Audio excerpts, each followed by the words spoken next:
Bus ప్రమాదంలో మృతదేహాలు గుర్తుపట్టలేనంతగా కాలిపోవడంతో గుర్తింపు ప్రక్రియ క్లిష్టంగా మారింది. అధికారులు సేకరించిన నమూనాలను DNA పరీక్షల నిమిత్తం ఫోరెన్సిక్ ల్యాబ్కు పంపారు. ఫోరెన్సిక్ రిపోర్టులు అందిన వెంటనే మృతదేహాలను కుటుంబ సభ్యులకు అప్పగిస్తారు. అయితే రిపోర్టులు రావడానికి మరింత సమయం పట్టే అవకాశం ఉండడంతో తమ వారిని తీసుకెళ్లేందుకు వచ్చిన బంధువుల నిరీక్షణ వర్ణనాతీతంగా మారింది.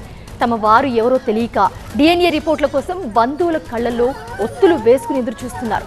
ఆ రిపోర్టులు ఎప్పుడు వస్తాయో తెలియక బంధువులు ఆవేదన వ్యక్తం చేస్తున్నారు.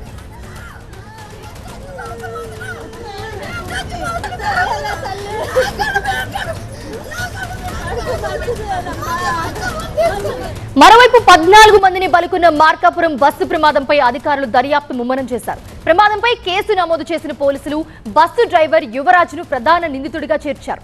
ఆయనపై సెక్షన్ 304A కింద కేసు నమోదు చేశారు. దీనిలో భాగంగా డ్రైవర్ యువరాజ్తో పాటు బస్సు యజమాని హరికృష్ణను కూడా పోలీసులు అరెస్టు చేశారు. బస్సు ప్రమాదానికి సంబంధించి ఇరువురిని విచారిస్తూ ఉన్నారు. ప్రమాదం ఎలా జరిగింది, టిప్పర్ను ఎందుకు ఢీకొట్టాల్సి వచ్చింది, డొక్కు బస్సు కావడమే ప్రమాదానికి కారణమా లేక నిద్రమత్తులో ఉన్నారా అనే విషయాలపై పోలీసులు ఆరా తీస్తున్నట్లు తెలుస్తోంది.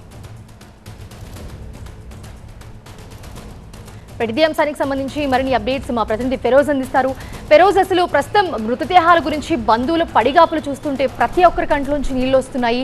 సో అక్కడ పరిస్థితి ఏంటి, ఏం చెప్తున్నారు అధికారులు? ఇంకా మరోపక్క ఇన్వెస్టిగేషన్ ఎక్కడి వరకు వచ్చింది? ఇదే విషాదకరమైన విషయం. ఒకవైపు చనిపోయిన తమ వారి మృతదేహాలను తీసుకెళ్ళడానికి అక్కడ దగ్గరకు అంటే మార్చూరు దగ్గరే పడిగాపులు కాస్తున్నటువంటి బాధితుల అంటే మృతుల బంధువులు అక్కడ వెయిట్ చేస్తున్న పరిస్థితి. నిన్న మధ్యాహ్నం నుంచి ఇప్పుడు దాకా కూడా వెయిట్ చేస్తూనే ఉన్నారు. ఈరోజు సాయంత్రానికల్లా DNA రిపోర్టులు వస్తే వాటిని మ్యాచ్ చేసి అంటే బంధువుల దగ్గర తీసుకున్నటువంటి రక్త నమూనాలు అలాగే ఈ మృతదేహాల దగ్గర ఉన్నటువంటి శాంపిల్స్ని మ్యాచ్ చేసి ఎవరెవరో చనిపోయింది ఎవరు బంధువుల తాలూకాకు సంబంధించి ఉన్నారని చెప్పి వాళ్ళని గుర్తించి వాళ్ళకి మృతదేహాలను వెంటనే అప్పగించి వాళ్ళ ఊళ్ళకు కూడా తరలించే తుంగు కూడా వాహనాలను ఏర్పాటు చేస్తున్నామని చెప్పి పోలీసులు చెప్తున్నారు. మరోవైపున ఈ DNA పరీక్షలకు సంబంధించి రిపోర్ట్స్ రావడం కొద్దిగా ఆలస్యం అయ్యే అవకాశం కనిపిస్తుంది. ఈరోజు అంటే 7 గంటల తర్వాత కానీ లేదా రేపు ఉదయం కానీ వచ్చే అవకాశం ఉండటంతో బంధువులు మరికొంతసేపు వేచి చూడాల్సిన పరిస్థితులు ఉన్నాయి.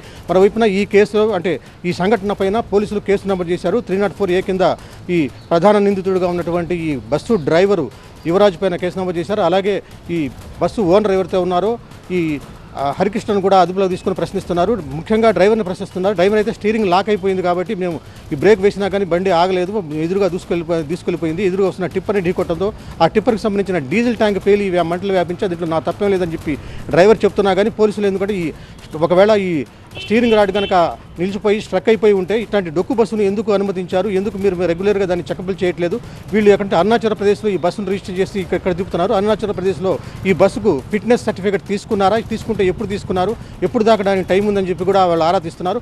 ఒకవేళ బస్సుకు సరైన ఫిట్నెస్ లేకుండా మరమ్మతులు గురవుతూ ఉంటే కనుక ఈ యజమాని పైన కూడా కఠిన చర్యలు తీసుకునే అవకాశం ఉంటుంది. మరోవైపున ఈ ఒంగోలులో 16 మంది చికిత్స పొందుతున్నారు. అలాగే మార్కాపురంలో కూడా 12 మంది చికిత్స పొందుతున్నారు.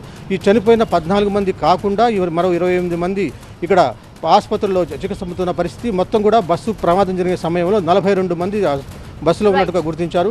ఈ డ్రైవరు క్లీనర్ తప్పించుకున్నారు, అలాగే లారీ డ్రైవర్ కూడా తప్పించుకున్నారు. ప్రస్తుతం అయితే ఈ DNA రిపోర్టుల కోసం అధికారులు అటు పోలీసులు వెయిట్ చేస్తున్నారు. కొంతమంది పోలీసులు కూడా ఈ ఫోరెన్సిక్ ల్యాబ్ దగ్గర అక్కడే ఉన్నారు. ఎందుకంటే DNA రిపోర్ట్ వస్తే వెంటనే దాన్ని ఇక్కడ తీసుకొచ్చేసిన తర్వాత ఈ మృతదేహాలను గుర్తించి వాళ్ళ బంధువులకు అప్పగించే ప్రక్రియను వేగవంతం చేసేందుకు సిద్ధంగా ఉన్నారు. Thanks for the updates Feroz.